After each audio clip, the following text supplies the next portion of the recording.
Sir 0, हाँ 50, 100, 150, 200, 300 तक है। ये तो नहीं है। अकेला कंजप्शन लिख लेते हैं। कंजप्शन क्या है? 50, 50, 75, 100, 50 के बाद 75। जैसे 100, 125, हम्म, 150, 175, 200। ठीक है। तो अब हमने इसमें सेविंग फाइंड आउट करनी है। हम नया टॉपिक अपना शुरू कर रहे हैं, saving function. Saving function, saving function क्या है?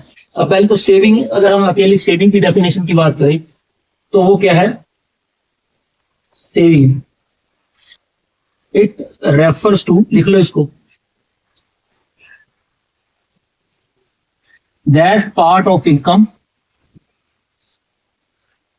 it refers to that part of income which is not consumed at present। Income का वो हिस्सा जो हम आज खर्च नहीं कर रहे हैं, प्रेजेंट टाइम में उसको खर्च नहीं कर रहे हैं, तो वो हमारी सेविंग होगी। इसका मतलब सेविंग को हम ऐसे लिख सकते हैं, S is equals to Y minus C. Saving कब आएगी? जब आपने इनकम में से कंजप्शन माइनस कर देना।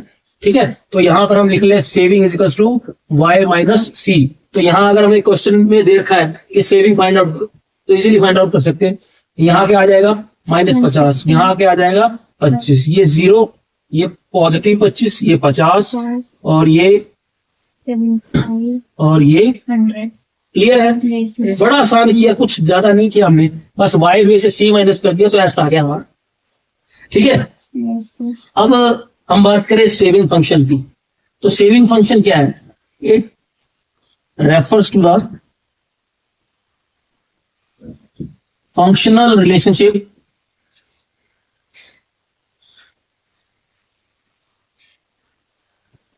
Between saving and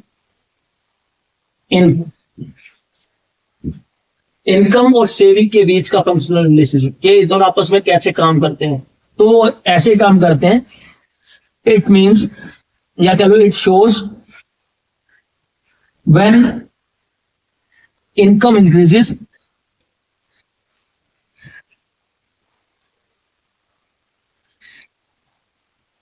saving will also, तो सेविंग भी इंक्रीज हो जाएगी। इनकम का लेवल जैसे जैसे बढ़ता जाता है तो सेविंग भी बढ़ती जाती है। So there is positive relation.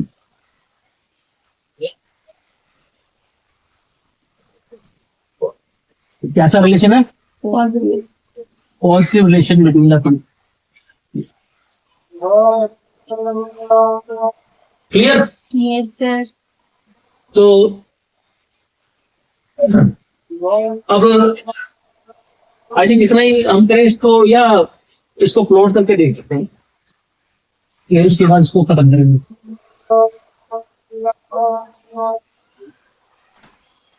अब देखो, अगर सेविंग फंक्शन को प्लॉट करना है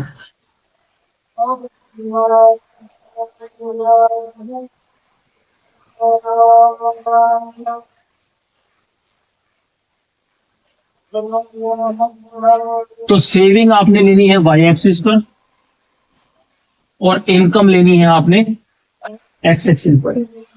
ठीक है, अगर इनकम के लेवल हम लोग करें 50, 100, 150, 200, 250 और 300,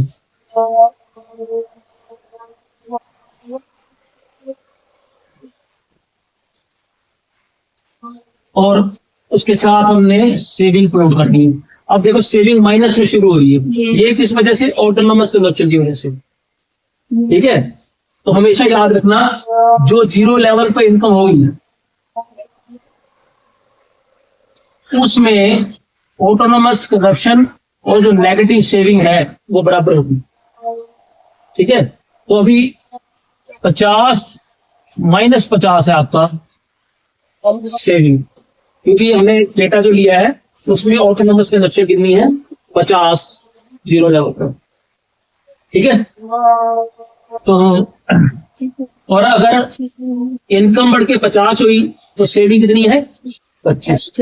इनकम है 50 तो सेविंग है माइनस -25, तो एक पॉइंट यहां लगेगा, यस ठीक है।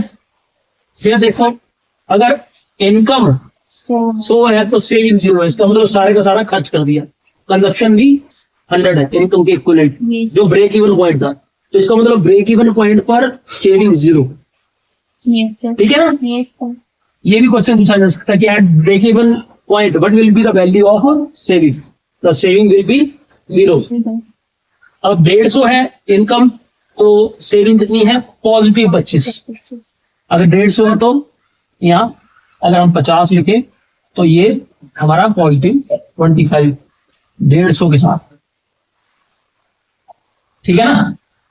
क्लियर हो रहा है। यस सर उसके बाद 200 पे 50, 200 पे 50 थोड़ा ऊपर लाए पॉइंट, उसके बाद 250 पर 75,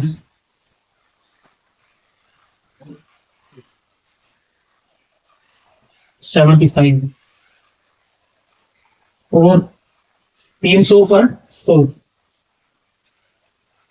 तो ये हमारा इन पॉइंट्स को अगर हम मिलाएंगे तो ये हमारा सेविंग कर्व बन जाएगा, वो भी आपको ऐसे ही मिलेगा -s बार प्लस 1 - by, ये है सेविंग फंक्शन। इसको हमें और एलेबोरेट करना है, नेक्स्ट क्लास में देखेंगे उसके, ठीक है। इसकी अभी हमने सिर्फ सेविंग क्या है वो समझा, सेविंग फंक्शन का मीनिंग समझा, उसकी डायग्रामेटिक प्रेजेंटेशन टेबुलर प्रेजेंटेशन देखी। अभी इसके अगले क्लास में हम इसको कंप्लीट करेंगे, ठीक है। तो